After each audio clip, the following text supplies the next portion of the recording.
a second question, we're asked about a vegetable garden. So this question says, Bill wants to put a small rectangular vegetable garden in his backyard using 2 existing walls as part of its border.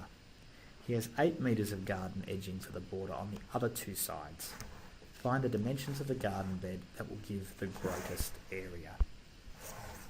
So, in this particular situation, again, it's a good idea to draw a diagram. But in this particular situation, there are 2 existing walls, and the idea is he's building this garden bed against this existing wall. Okay, and we're told that he has 8 metres of garden bed. So, wondering how I'm going to denote this, but the distance around this edge here, okay, it has to total 8 metres. Okay, find the dimensions of the garden bed that will give the greatest area. So in this particular case, we're going to be finding an expression A of x, the area of the garden bed, and trying to maximise that.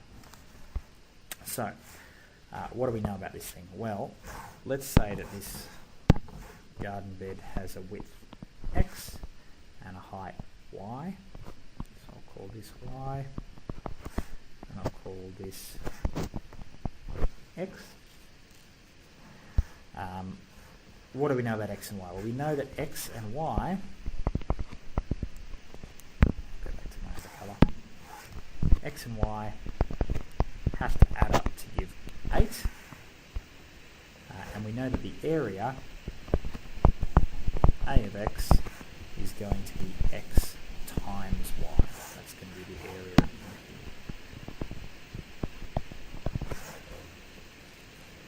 here. Okay, so once again we have an A of x that has an x and a y in it. We want it to just be an equation in terms of x.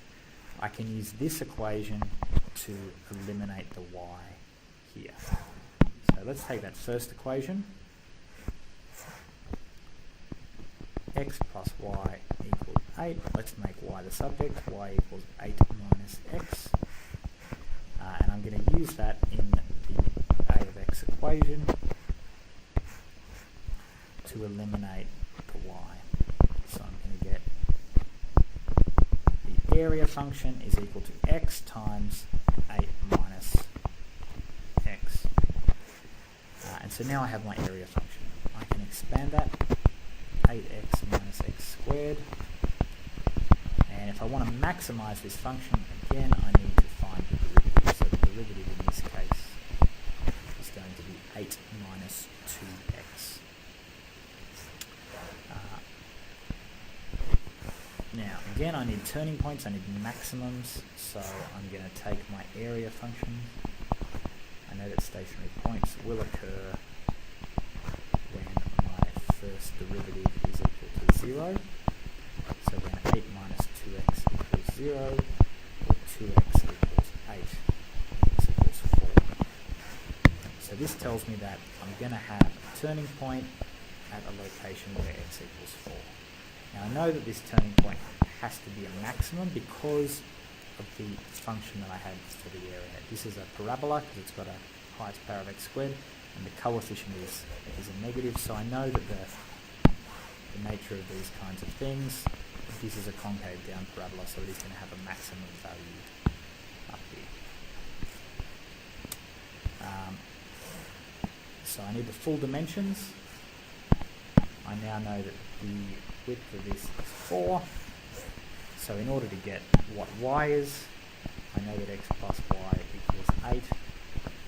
So 4 plus y equals 8. Y is also going to be 4. So again, a concluding statement. Whoa, this is going all over the place. Therefore, the dimensions